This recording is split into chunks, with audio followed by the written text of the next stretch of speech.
Hey, Sonny, are you there yet? Maybe black is still muted. Oh, where? Hey, John. Yes, I'm here.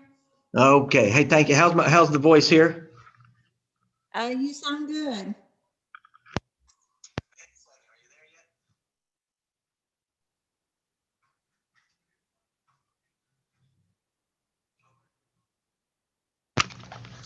Sonny, I guess you couldn't hear me when I did that test. I switched microphones on you.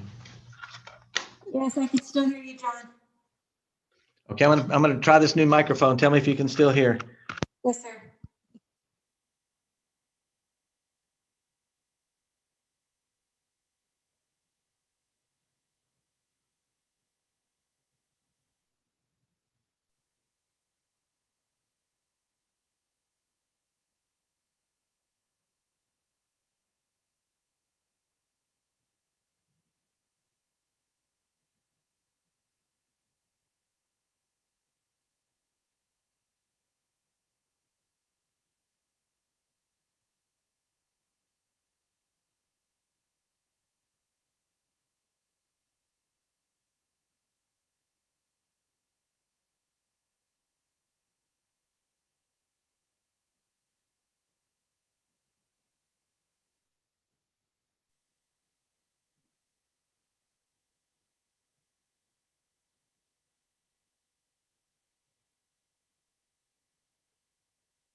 Testing 1, 2.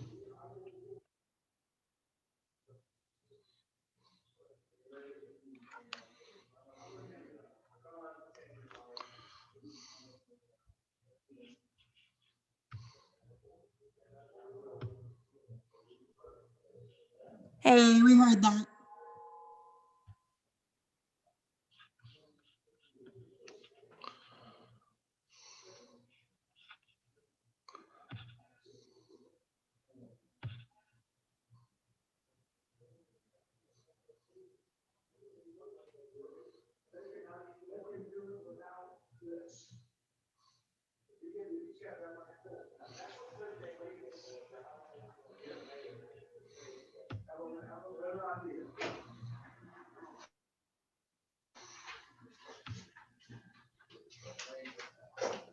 Sir, good to see you, sir. How you doing, buddy? Good to see you, sir. How you doing, buddy? Wonderful, sir. Hey, what's happening, young man? Let's see, where's everybody sitting? over You're here? sitting anywhere you want, sir, at the table.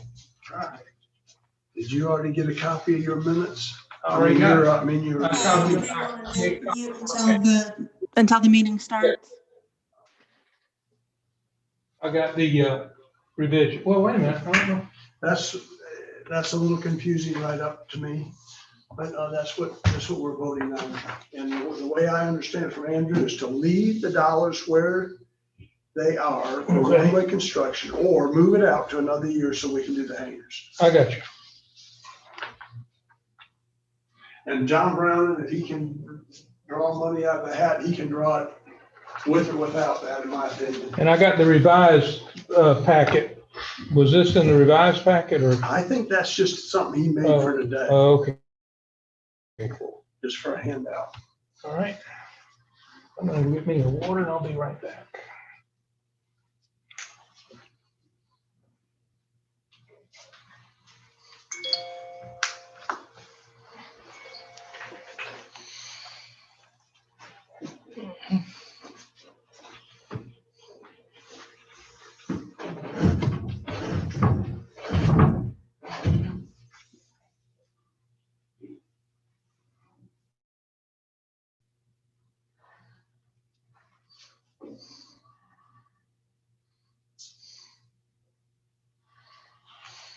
And we're gonna have so many people here today. If all those city people show up. We'll be packed house. And we are not muted, right? Huh? We're not muted. No, I can. Yes,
Good morning, John.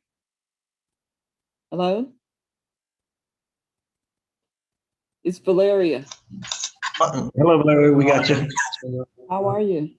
Good, thank Worked you. me a long time. She's here, so it's gotta go. They want to go. We'll get going here in a minute.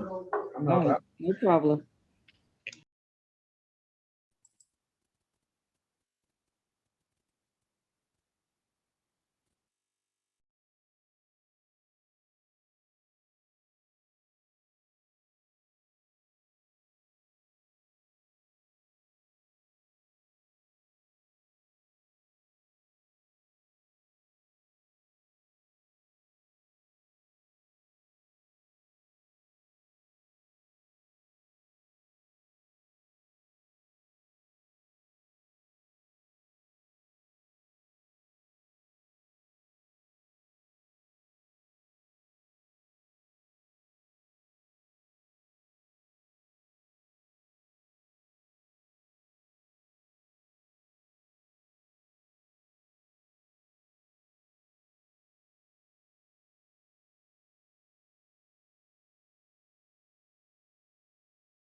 Just got off a conference call, so he's gonna just attend from commission chambers if he's not already on.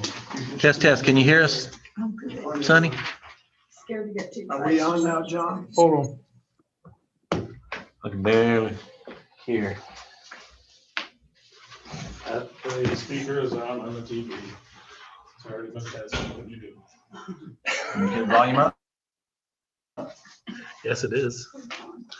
There you go.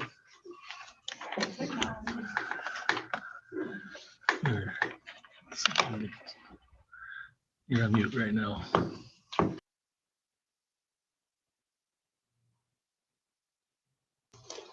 And I'll try it. Sonny, can you hear us? Test. Yes, sir. We can hear y'all. Can you hear us? We can, thank you. We'll go ahead and get started. It's 12:02 and everybody's here. I think it's coming. So I'll start with a welcome to every one of you and a special welcome to Kyle Kaufman, DOT. Well, thank you, Kyle. And I think I introduced you to everybody.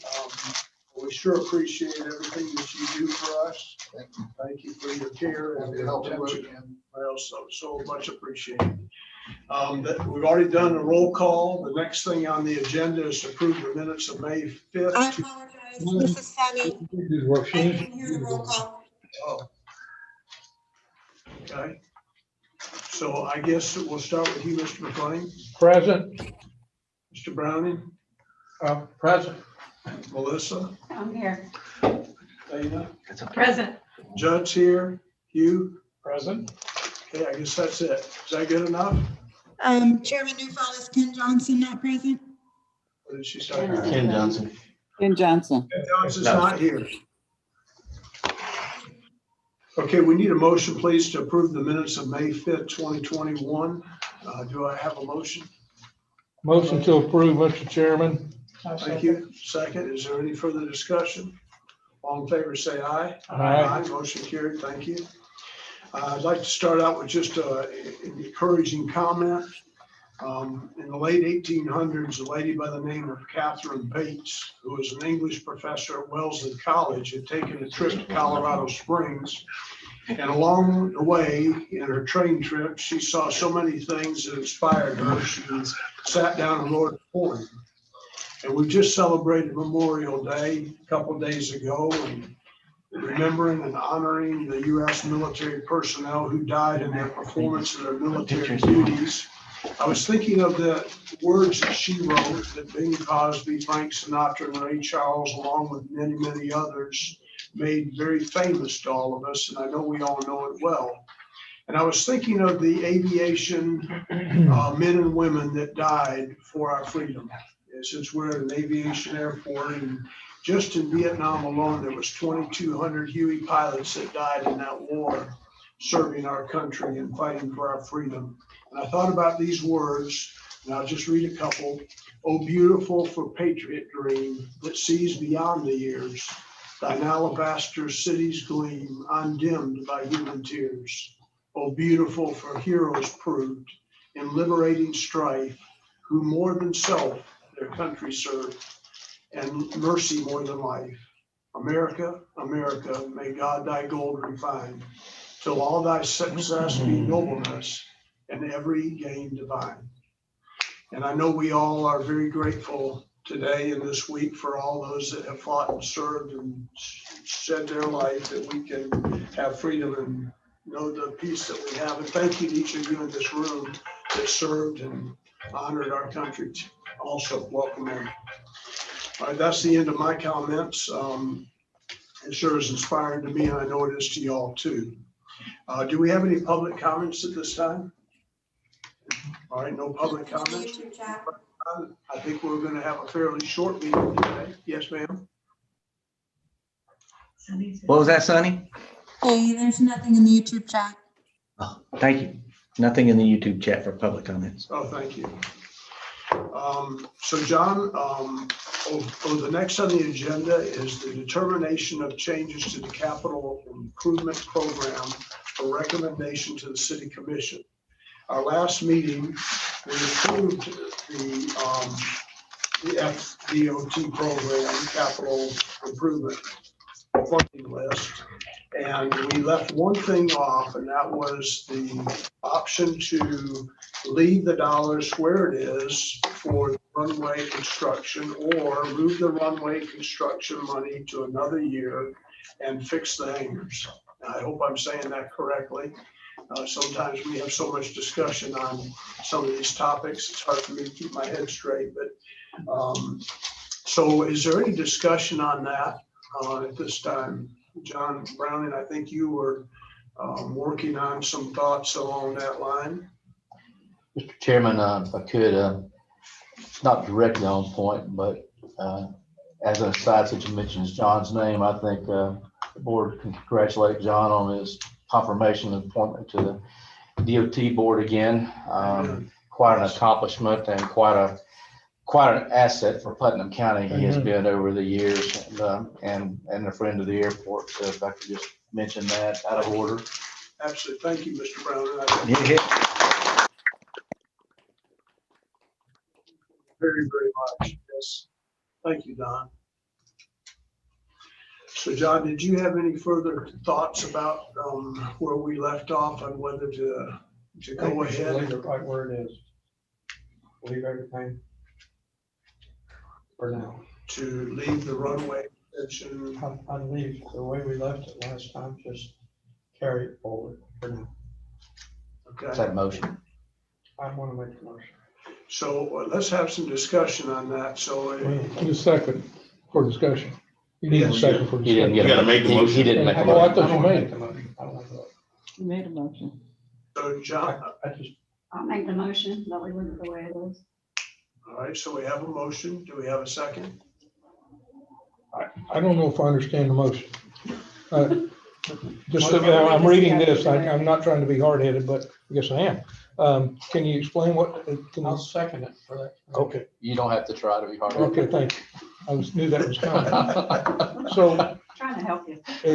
explain say what the motion is in Peter Rabbit English. Okay, if I understand correctly, and I'll jump out here, the motion is to leave the runway extension in the current 5-year timeline, not move it out further, and not take the money that's earmarked for the runway extension and use it for hangar restoration. That's the motion. That's the motion is what To leave I, it in the current CIP. right. So that's a reversal of what we said last month, or where we were arguing last month. Well, we have. a I'm motion, sorry, we I have need a second, clarity right? too. Yeah, we can discuss it. All right, so open for discussion, yes. My 2 cents, I don't agree with that. I think the hangars need to be rehabilitated. If this is money we have accessible to do it, I think we ought to use that money for that. Now, it's my understanding that the runway extension really has nothing to do with the hangar money, is that correct? Really what we're talking about, unless something's changed, last month, we put off the runway extension in the hopes that with some additional money that DOT has, that we can possibly get it added on, and that's the purpose now. I didn't think that it had really anything to do with the hangars. Is that correct? Well, so backing up to our conversation several months ago with FDOT, when we inserted a new project into the JSIP, Okay. which was for hangar, door, and roof rehab. Because of what we've seen, obviously, very recently, it's a real issue here, and it's not necessarily a small, easy fix. It's a true rehabilitation of doors and hangars. So we added that project into the JSIP. Then we had our annual programming meeting with the DOT, and when a new project sits, it doesn't have any funding assigned to it because it falls into a year that the funds are already allocated to Palatka and all of the 16 airports, Kyle, 16 airports in District 2. So during that discussion now we have a new project, which the city thinks is a real need, but there's no funding. And there's no more funding available to draw from to fund that project. So it sits there as a city need unfunded. Kyle brought up the discussion and said, in that same year, you also have the environmental assessment, the environmental planning for the runway, as well as the construction phase. Do you want to take one of those projects and take those funds and put those funds towards the hangar project? Because then you would automatically have logical funding and have it in place. And that was the change, to keep the environmental assessment in the year that it is, and to take the construction funds of the runway and simply take them from the runway and move them over to hangar rehab. And that was the last thing that we discussed last month. How long does the environmental take? The environmental will probably take 18 months. Okay, so there's no real expectation that construction would begin within that time period anyway. It wouldn't, but in respect to John's comment, which is very accurate last month, there is a sensitivity of keeping the project in the 5-year plan or not. And we talked about moving it outside of the 5-year plan. And as John noted, that really makes it, the project doesn't exist. The project doesn't exist at that point. So I'm all for the hangar thing. It doesn't matter to me. I think there is a possibility that we could get some money. It's a lot of things, and I've got some with Don. I really don't want to go into it here. I can't get involved with individual projects by law, but I can look at all of the general aviation airports, which I have already done. I'm sure he knows it. And we're looking, and I'm trying to get the guidelines on how this airport and other airports get money. And we did have a discussion in our meeting, our commission meeting, about is a concern that these airports near the big airports have to be brought up in order to take the pressure off of the others. And all that I was trying to do was to somehow, if it was possible, leave it in the 5-year work program. But it doesn't matter to me. It's just, if it's not in the 5-year work program, it's not on the table even for discussion. So that when they're looking at the 5-year, what are we gonna do this money or that money? It's not there now. Maybe we also can't have the doors rusting off. So I don't care. I really don't care. It's nothing. Judge, I just want to add one more thing. I think there's still a plan to cover everybody's interest here. I think we can, still within the 5-year plan, we can take the runway extension construction project, we can move it over 1 year. It would be unfunded, but it will still be in the 5-year work program, and we could take those construction funds and put them towards the hangar project. It wouldn't cause, I don't want to speak for Kyle, but wouldn't cause a hassle to the DOT because the funding would be there for the hangars. Whatever that motion is, I'm not quite, you know what it is? So Kyle, that makes sense. Well, yeah, let me just recap what you're saying. You're saying push the runway extension to 2027, which would be the 5th of the 5-year plan. Correct. Take the 2026 money, reallocate it to do some hangar upgrades. Correct. So the only thing I would ask, if that's the way this goes, is that over the next year between now and when we meet in the spring, that we really start working on the justification for the runway extension. Ultimately, that's a box that has to be checked. It has to be justified through a design aircraft. Right. That's great solution. Does that answer yours? That answers mine.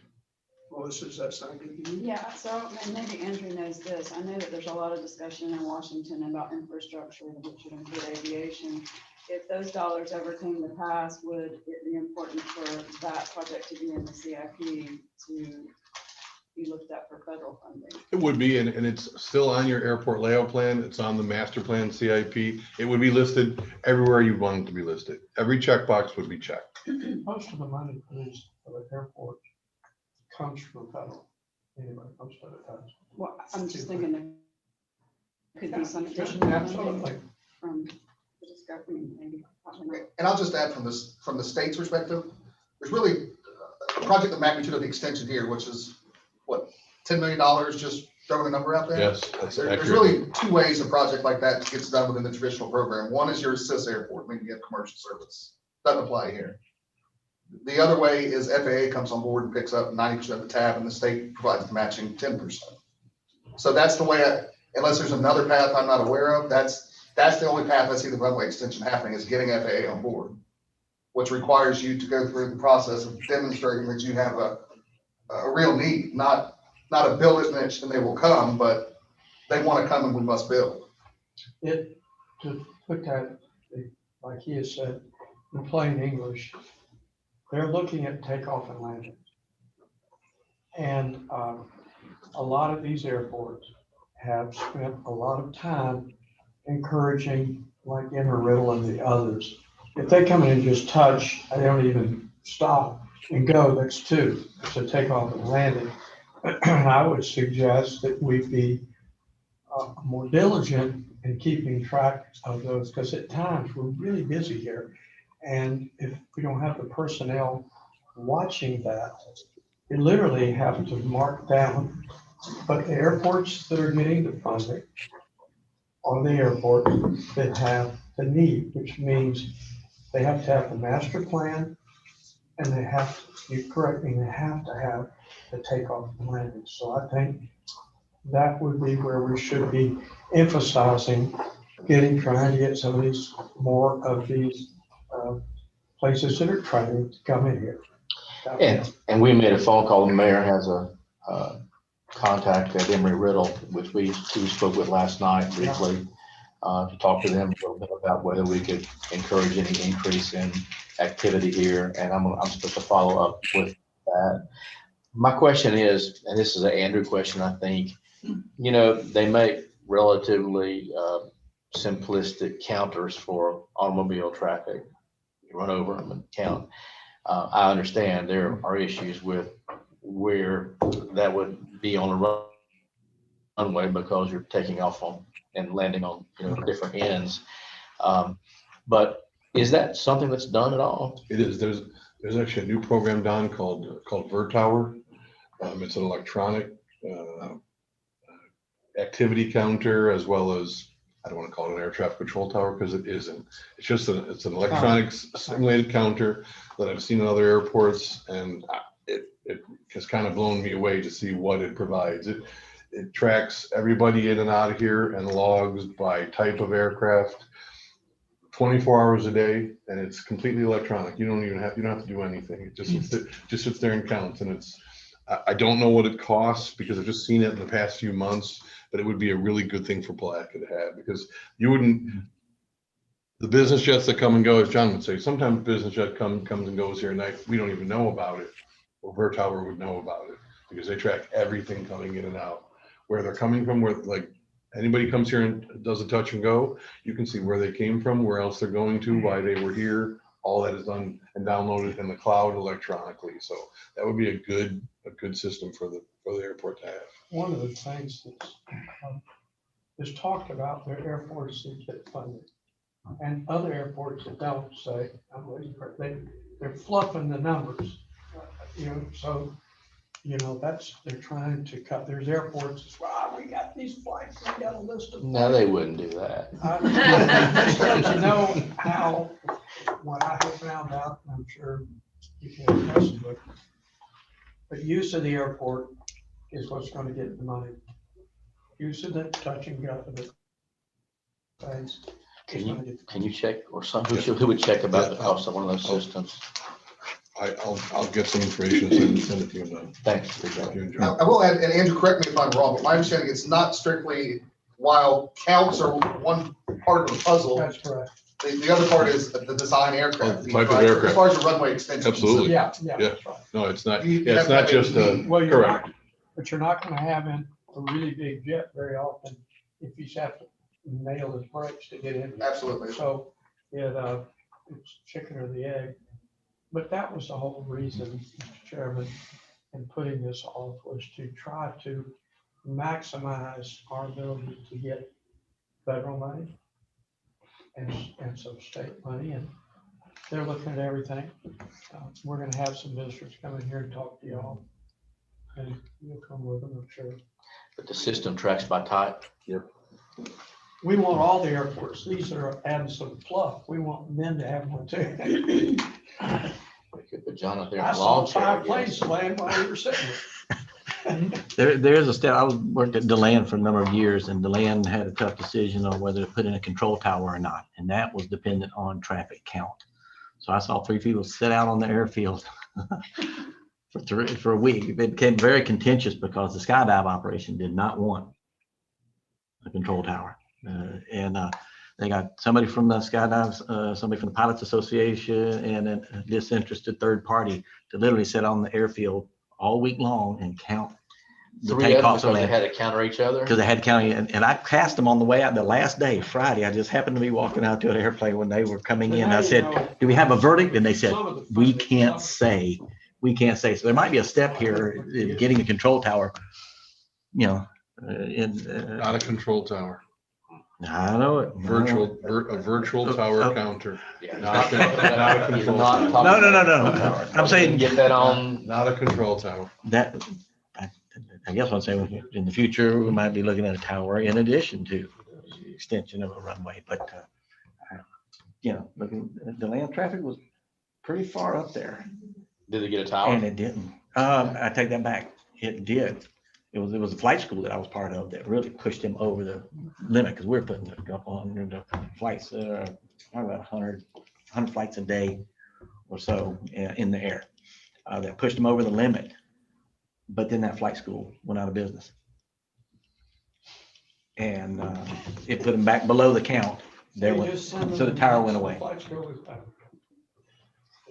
Well, if we can check into that so we can get an accurate count, and then I was gonna follow up with the contact that the mayor put me in touch with from Embry-Riddle to see if there's anything that they're, might be able to adjust in terms of where their operations, their training operations are being focused. I mean, I understand there are dynamics that may or may not allow that, but if we can at least ask. David, Brandon is on the board, and I think a lot of this, I know he's a lot of this was on the board. So you know him, you can call him my nephew. They came in here a lot. They're not as much as they were. They're going into, listen, they're going into Flagler, I think, more, aren't they? You know where they're going? And COVID, I think COVID hurt us, It does? hurt Henry Riddle. And I don't. Cut down on their I don't numbers, you know. mean, of students? Just that were going on campus, started doing it virtually and probably flying back in their hometowns or something. Did you have any thoughts? I just think that's a great compromise. I mean, everybody kind of wins, and it sounds like we have enough homework to delay the year to do the things we need to do to get the count. I guess there's some point of order to take away your motions. Or withdraw my motion, whichever is. Let me get you, how about your thoughts? I agree with what John was saying. My only real concern was covered pretty much by our engineering reps. I was worried about whether this would affect the federal side. And you just need to clear that up for me. So, other than that, no problem. Thank you, Dylan. I would be willing to amend my motion to move the project out 1 year. If that's the appropriate. And take the funds from that existing year and move it towards the hangar rehab job project. What you said. Okay, now we have an amended motion. Do we have an amended second or a second to that? Who made the second original? I have to. I've lost track. I think John made the second. I'll second it. You seconded. You seconded it first, and then I'll second it. You actually have the second. Yeah, you do. I do. Okay, I'll do that. Okay, Unless so I'm we have a still in motion and a shock, second. I've never Is there heard you any agree further- with anything that a guy said, so I'm just. No, that's not right. Wow. Is there any further discussion? Okay, all in favor, say aye. Aye. Motion carried. Thank you very, very, very much. That's very successful, and it sounds beautiful in our city. So to- Will be better. Just one little follow-up. Yes, sir. So, okay, so now this goes to the city commission now, correct? For the action on that. Okay, got it. All right, beautiful. I think that's a win-win for everybody. Yes, sir. One question. I'm one of the chief pilots on the board, as you know, and have been for 60 years, more or less. The whole point of the runway extension was to allow larger aircraft to be able to meet their insurance requirements in order to land here. At this time, I think our target aircraft is really a Gulfstream 5. 4 or 5. 4 or 5, which is a long-range business jet. Actually built in Savannah, as a matter of fact, but there is 10 to 12 passengers generally, and they're not used in anything except in corporate service. That is to say, they're not used in commercial passenger service. The step up would be to basically the 737/Airbus 320 class of airplane, which is a single aisle, 2-jet aircraft used primarily for commuter service between other airports. And that would be a big change. Making us able to utilize those airplanes would be a big change to the overall purpose of our airport. And we're pushing this out now, so 5 more years. That's fine with me, by the way. I don't care if we push it out 10 more years, but my interest is in private aviation, general aviation, not the commuter public passenger service. But that's, I want to make sure everyone understands that that was the whole idea of why to extend the runway. Thank you, Hugh. Any other comments before we go on to the next point?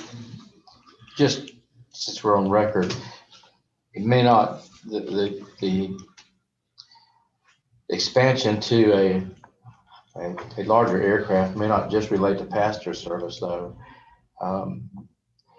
We've talked about having some studies done to find out where Palaca's niche might be in the overall scheme of aviation in the coming 10 years, 20 years, whatever it might be. And with the land that we have on the airport and what we're seeing in terms of delivery options, there's also the possibility of us having some form of freight, commercial freight carrier who might even have some kind of a hub or at least facilities here. So that was, at least my thinking was, it might not just be the issue of passengers, but with the room that we have for the facilities, who knows whether or not you might find some sort of freight hauler or something that would be interested in establishing a location here because of our ease of departure and entry and the lack of a control tower and the fact they don't have to go through clearance delivery or a bunch of stuff to get to the runway. Who knows? Just that was a thought. Very, very good thought. Remember, we'd be about the same length as San Augustine. And look what's over there. Yeah, Andrew, if Amazon or something came in here and said, we got to have this now. 5 years, how quickly, what's the fastest you've ever seen a runway extended like that? Now, I mean, if someone was ready to go and sign on today, you could probably have it done in the 2.5 to 3 year period. The normal would be around 5, but you could do it. You could do it in half the time. If somebody of that magnitude was standing here today saying June 2nd, ready to sign on, let's do it as fast as we can. And again, with that comes their financing, not necessarily your financing. Waiting for state and federal financing is not getting it done in 2.5 years. That's them saying, we want it done and we have the money. Even then, it's still 2.5 years.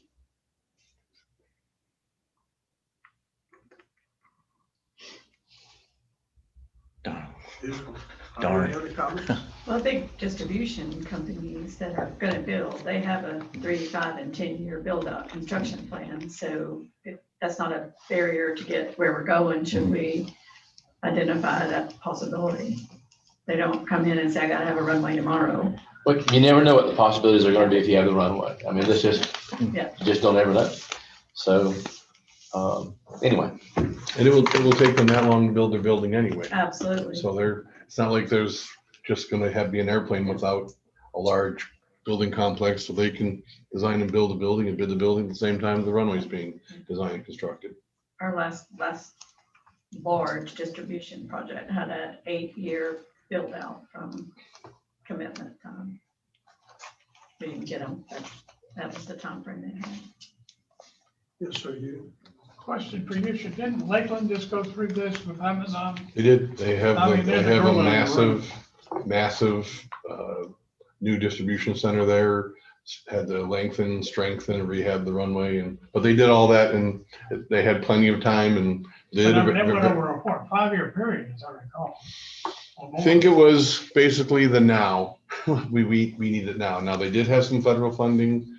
Luckily, they actually happen to know, because I have a friend down there, but they had a runway rehab in place, so they were automatically getting the runway rehab the next year. They just turned that into a runway rehab and strengthening that was already coming right through the system. So where do they land in there now? I think 330s and 767s. Wow. Lakeland, if I may, Lakeland also went through a short period of commercial passenger service that died on the vine. Of course, they're right primarily between Orlando and Tampa. And the passenger service just didn't make it. It was a giant pain in the patootie for us private operators operating in and out of Lakeland at that time. It puts all kinds of hoops that have to be jumped through every day if you have passenger service. Okay, any other comments before our next point? All right, we'll go on to our next point then, please. It is the airport update from John, and I'd like to maybe just start, if I could, with one quick comment. I had the privilege the other day of stopping and meeting Mr. Morris with his citation jet out here in the tarmac. And I met his two pilots that ferried him around. And one of the comments that he made is that he loves Palaca and has for a long time, and that he's looking to make a home here and increase his presence. And they complimented John Buell just over and over several times. When they got done fueling, the head pilot said, "John, put another 350 gallons on there." And he said, "You want me to run your card?" He said, "No, just bill it to my card." And he said, "You want me to send a receipt?" He said, "No, don't even send me a receipt. I'll see it on the internet." And that's how they trusted John. And I took some pictures of John out here. I couldn't get Mr. Morris. He didn't want a picture, but I did get pictures of John fueling the airplane. And I just thought it was I know we all have in high regard, John, what you do for our city and this airport. It's just huge to have a smiling face and a knowledgeable, service oriented presentation. So thank you, sir. Easy to do when we got support like this. Well, we're all proud of it. We've all worked hard to see this day. It started a long time ago. Is that right, Andrew? Yeah. Okay, so John, go ahead, sir, with your report. Okay. Next slide, please. Operating very similar. Last year. Next slide, please. John, how are you coming up with those numbers? Two ways. One, we're out here and, when you first start working, you start keeping up and count them and you get an idea of how busy it is. You count them real well at first. Then it's not long before you can go, well, based on what I saw today and how many of the ratio of airplanes that come in and get fuel remains the same. You kind of learn to estimate at the end of the day. This feels like it was just 75 or 70 even. You need even numbers. Don't want more planes than you had takeoffs or the other way around. But no, it's a guesstimate on our part, an estimated guesstimate. Why couldn't you, and we'll let it And I read take one time where the FAA will allow you to estimate your operation based on your fuel sales. So, I mean, we literally can't sit out there and catch every single one. And that system would allow us to catch, we don't catch the ones at night, but we add on about a 10% factor for when we leave here. Because of what we saw, we increase it by 10% every day. And an extra deer cam you can borrow.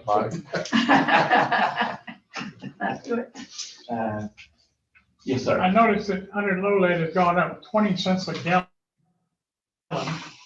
No surprise to me, knowing what's going on in Washington. Jet fuel, what's it done? Yeah. It says it very much. Jet fuel also went Yeah. how much? I fought hard. 89 cents. Okay. Not bad. And I fought hard to keep our price below $4 a gallon. Experience has shown me that there's two psychological barriers. It's going over $3.99 to $4 a gallon, and in the past we went over from $4.99 a gallon to $5, which just turned the switch off. As soon as it hit $5 a gallon. So anyway, I did get a little bit behind the pricing power curve and kept it under $4 a gallon a little bit longer than probably should have. But, Yes, sir. So, John, for lack of a better word, where is our sweet spot here at the airport in terms of pricing gas? Do we want to be the lowest? Do we want to be competitive? Or I need a feel for where we are. yeah, we compete real hard with Keystone to our west, Williston to the southwest, steals business from us, and Flagler. Those are predominantly three biggest competitors. We steal a lot of business from Jacksonville by keeping very reasonable price. There's an app called AirNav, where you can pull up and it will show you the fuel prices within a 50-mile radius in the air. And there's a little green delineator on that highlights who has the cheapest price at the moment. And we call that the football. It's like a rugby match. We fight to get that green delineator when we can, because we know pilots look at that and you know where the green delineator is if they can. That's what I call it. You know, it's kind of cutthroat rugby that we fight for that when we can. So what do we do when we look at places like St. Augustine that sells, and just using AirNav, for example, where their Jet A is 631 and ours is 329? I mean, at the end of the day, you can look at various places within a 50-mile radius of us, and we range anywhere from 40 cents to $3 lower when it comes to Jet A alone. That if we were anywhere competitive if we were $1 higher on Jet A, for example, it would cover almost all of your costs for rehabbing of your hangars. You're still percentage points lower on your low lift. And I know in the last conversations, we talked about the fact that you're only looking at changing your prices based upon how many trucks come in, or at least on a monthly basis. You've significantly raised the prices since the last meeting. Because I went out and I looked at the same app immediately following the meeting, and we were in the twos. Now we're in the threes on pricing. And I just think that if there was, I think for us from a city's perspective, if we put in a policy where, you know, at least on a 3-day basis, at a minimum, we check fuel prices, particularly since the prices are varying so much from day to day. It puts us in a position where we can capture in a great year, maybe $100,000 based upon the way we've been setting fuel prices compared to where we are now.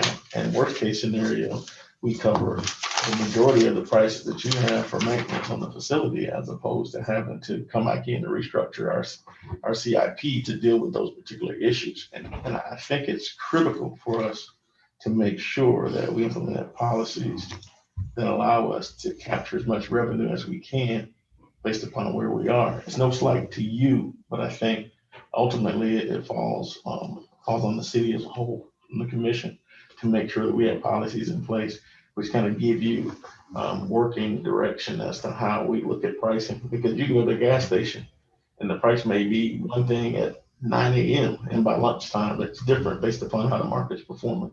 And I think if we can keep up with those trends, then it puts us in a position where we can capture revenue differently than what we've been doing. And I think it makes your job easier. We can try. Something happened last week that I haven't seen, and frankly, I'm a little bit surprised, given how cheap our jet fuel is here. Why don't jets jump over here from St. Augustine? They don't. They don't. There's one. It's a cycle. It's a takeoff and a landing for, It's for a jets, jet. John. I want to. Or fly into here instead of St. Augustine. We don't get a whole lot of jets coming in here. And AOPA. We had somebody take off and landing. So Wayne, you have a comment? Yeah, I just, I don't know, this has been on my mind for a while here. And I don't know the answer. I agree with what the mayor said, though. I just don't know if, I just think we need to study it on a more consistent basis and adjust our prices accordingly. And not always, if our sweet spot is the lowest and that has the blessing of the commission, so be it. But is it to be competitive, then we got to more often look at the prices and adjust them. So how I went on AirNav today and took the numbers of 16 airports around us, but I don't know. And I plugged in the parameter that gave me the last 30-day prices. It's showing Palatka at $4.13 a gallon. Is that accurate? It is. Okay. So at $4.13 a gallon, you've got Keystone below you by a few cents, 408, St. Augustine at 409, and there's nobody else below you. If you take the average of the 16 airports and you've got 4 of them that are anomalies because they're all over $5, then you're 54 cents a gallon cheaper than the average of the 16. If you throw out the 4 highest, which are Ocala, Jack's Exec, Jack's Craig, and Leesburg, if you throw those out, then 437 is the number, and I guess you're about 24 cents lower, quarter lower, basically. So that's just as of the numbers that I pulled today. So I think the strategy that the mayor mentioned, if I understood him correctly, is certainly one that it would be helpful for y'all to, for the city with your input to talk about, and that is your game to be the lowest? Right now, Keystone's at 408, St. Augustine's 409, you're 413. But the average, you're 24 cents below the average of the airports. If you kick out the high fives, if you don't kick out the high fours, I'm sorry, then you're 54 cents below. So I don't know what the strategy is. I don't know I'm not trying to advocate. I'm just stating a fact for consideration. Sure. And it is strange how wide the prices are from Miami to, small towns. This is just for 50 miles. I know. So we did this before several times where I remember when Mr. Simwell was here, we raised our rates to competitive average to the surrounding, all of them. Even mandating a 15% markup for what we paid for it. And our numbers dropped radically because people quit buying. And yes, sir. And so, but we can always try it again. I think, and I would surely throw out the top 4.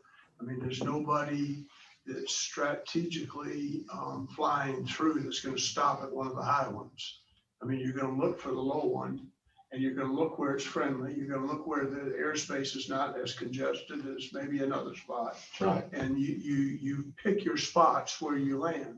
And price is a huge thing too. So again, the goal has got to be somewhere in the middle. That game changes a little bit from one unloaded general aviation aircraft to jet aircraft. I want to speak to the jets. The small airplanes will look around like that a little more. The jets have to get their passengers where they need to go, and they won't stop in here fuel up on the way to Fort Lauderdale. All right, John. Why don't we look at the jet fuel? Because a person flying in here from the Gulfstream or flying in here in Hawker or one of these planes here, they're not there. I just can't believe that those guys, first of all, they got pilots. The pilots they got credit cards, and they might, if they liked you, they might put the gas, but they're not flying into Palatka because we're $2. $2, how much Jet A? There you go. We got 40,000 gallons. And how much did you say it is in St. Augustine? No, I didn't. I got that. I got it. St. Augustine 631, Palm Coast is 383, Gainesville 495, Ormond Beach 495. Williston 299, Daytona 365, we're 329. There's ever a place to look at the jet fuel. I just don't know that they are going to fly that jet. Maybe they they don't have fuel every time you go. A lot of it's public relations. You get the guy from Bass Pros. If we got people flying in here jets, I think we go to them and say, really, what you got? A lot of them won't care. I found out I don't know if they've ever asked. They're so expensive to fly. That's just a minor. Now they don't want to rotate. They don't want to crank that thing and move it. They don't want you to. We had to do that one time out here with the Gulfstream, and they still talk about it. But you crank it up and move it over about 50 feet. Holy crap! But the difference in the fuel, I think you make a good point. I think we're gonna look at the jet and find out who's flying in here with these jets. And the question I have is, are you still basing your price based upon the load that you have in the tank? Or are you based it on market as of? Both. When we get a load, I get on there and have a look on who's what. And factor both of those. How often are you I thought the last time we talked, you weren't adjusting but once a month or so. Well, we get a load about once a month. That's average. So basically, if the load comes in, that's when you set your price, and you're saying you set the price based upon a combination of factors. One, the cost of the load, and two, you're sampling the area to find out what the area prices are. And you're coming up with some kind of a blend. And then that stays in place for the full month until you get the next load. Sometimes I'll change it in a cycle, in between cycles. If How does If sometimes work in? Keystone drops theirs, 10 cents after I establish my price, then I'll go back in and drop it before the next load comes in. If I've got. Even if it's below the cost of the Oh, load no, that you got no, to no, take? no, never below. No. I generally play with a margin, one hello there between 12 and 20%, 12% markup and 20%. I don't like to get. I'm just asking questions. I'm not trying to, I'm just trying to understand. Just trying to understand. Well, I think the key is if there's an opportunity to maximize revenue, you have to take full advantage of it. And because what it does is it offsets your budget somewhere else. Particularly when you're working at an annual deficit, I think, because of debt service. And I think when you do those things, if you got unexpected expenses that come up, then you've increased revenues to the point that it doesn't really hurt you on an annual basis. But you have to be proactive because, we've literally doubled fuel prices in the last year. And if you haven't taken advantage of what's in place now, then you may never get that opportunity in the same manner again to deal with, the cost of rehabbing your hangars at this time as opposed to pulling money from somewhere else. Do you shoot for a margin, John? Yeah, between 12 and 15, 20 or 20% on 100 load head and about 40% on jetting. Over the cost of your load?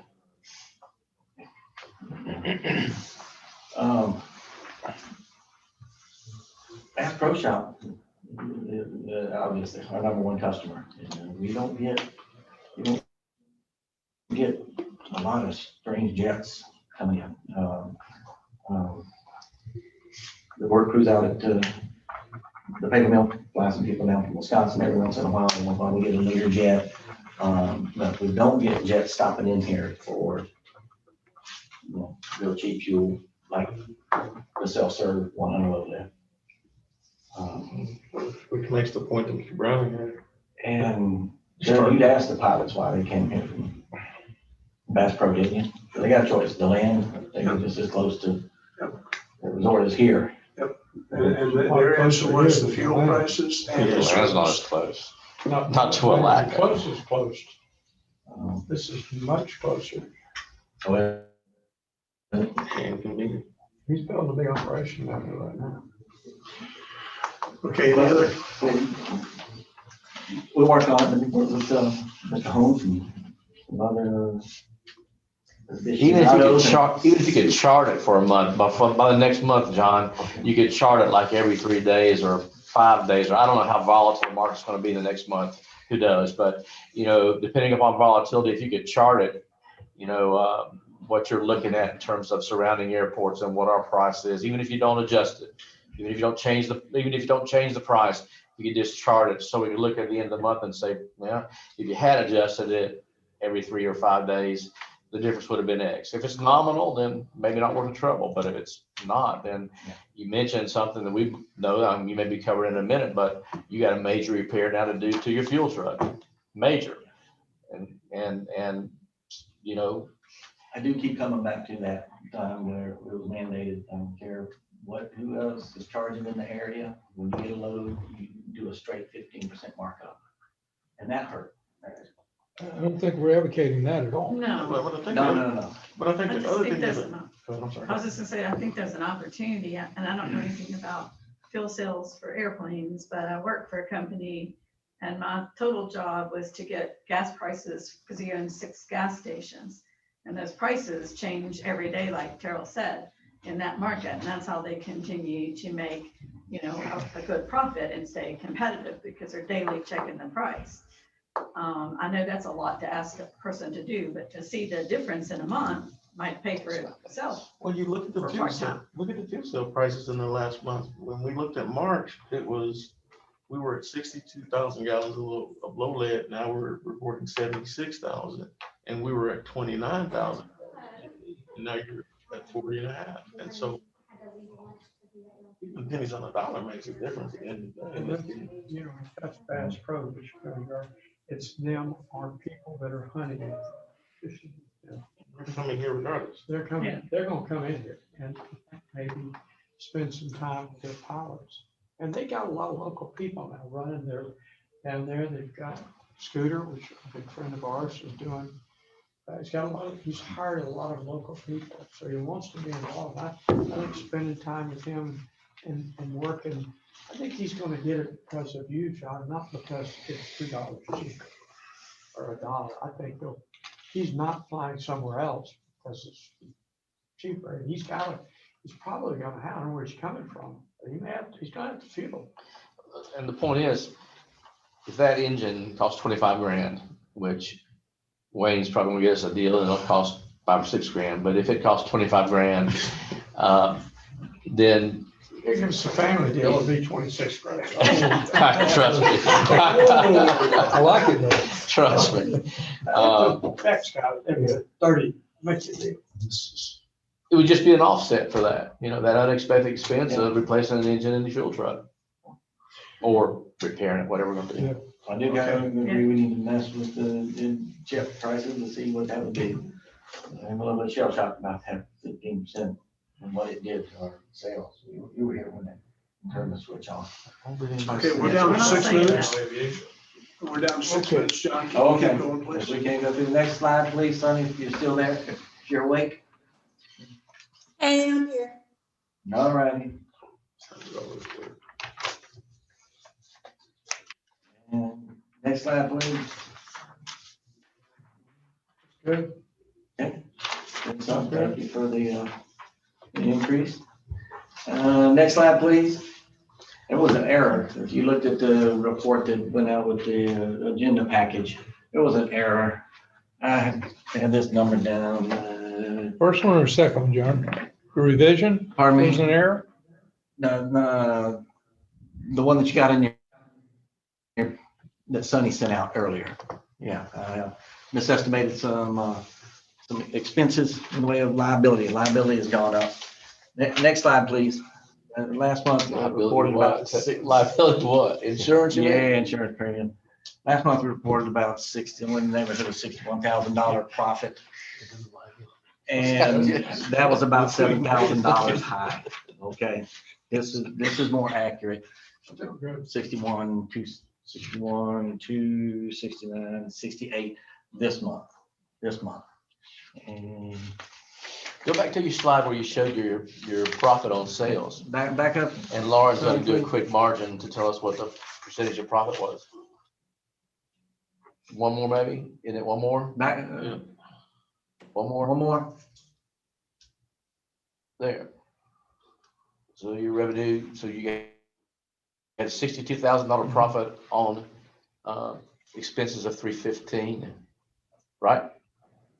Mm-hmm. That's gross profit at least. So what's that margin?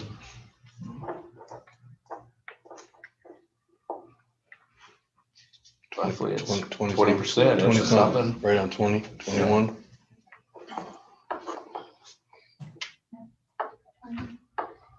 %. Now that's gross, right? We bought it and we sold it. No other expenses are factored in there. Right. So you're running a gross margin of 21% on average for 2021 to right now, right? Mm-hmm. But you were complaining about a 14% margin a minute ago. Well, profit on Jet A is significantly more than 100 low lead. It's all combined. Yeah, that's And Not right there. All right, we're down to 3 minutes, gentlemen. okay. Next slide. Do what now? Oh, I'm just doing that. Okay. Next slide, please. You don't know what you got to do this afternoon. Hey, And He doesn't either. They're selling everything. They're just tires waiting on that truck. Everybody knows about this. Next slide. Already sold cars. Ain't gonna be coming in. They're already sold for the year. No change in these, it's the same thing as last month. They got any update on, Taxiway A, we're just waiting on the grant now. I saw it said design underway. okay, Yeah. very good. Okay, next slide, please. This was what Mr. Holmes was referring to. Last month, we thought we had a fuel injector problem that was looking to be $1,800. The first diagnosis might have been right, but it wasn't all of the problems. We've got an internal engine problem. We got blow by on one of the cylinders that's pressurizing the crankcase and blowing out smoke. We're looking at either a ring job, a short block or long block, or the possibility of trading for another truck. We've got to do some research on the options and see what would be most economical, but that truck. That truck isn't registered to go on the highway. It's not. And you told me kind of sarcastically that it runs 15 miles a year. You know, I came back and looked at that. I may have given you, that may have been high. Let it smoke. Yeah. Well, 15 miles a year, let it start to smoke. Well, we would, but the flight crew from the Bass Pro Shop does not want us to Tell them to refuel. help us get an engine. They're scared. I guess there've been cases where a fuel truck is caught on fire and then go off the airplane to refuel. Oh, yeah. I mean. So there's a safety, they're looking at the safety issue. It ain't running to Jacksonville. So I would be content to let it smoke or to put motor honey in it or something and keep going, but They tried some of that stuff. it needs to be dealt with. Rebuild. We've had it for a number of years and Was it 25,000 for a new block or? I was just guessing. What, did you get an estimate on it? not yet. No, We paid it's in the 25 grand for a block. For commercial page 12, but that wasn't any install cost. We did everything. How long ago was that? 2 years. 2 years ago. So I just said 25 now. That's pretty good. Okay, we got That's one it. more comment from you. A quick question. If you look out your window way down the end of runway 17, we have the abandoned Queen Air. And John, what is the status of getting that ownership transferred to the city so we can dispose of it?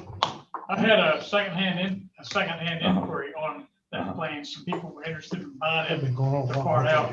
It has, and I've just been not been able to get through the legal department to do what needs to be done to take ownership. That's my question. So, no. These folks know that that needs to be done. Yeah.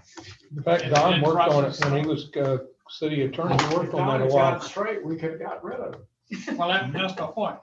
I know the wheels have to turn, but Just call Jacob Spells and tell him to bring that up to the next commission meeting. Okay, any other comments?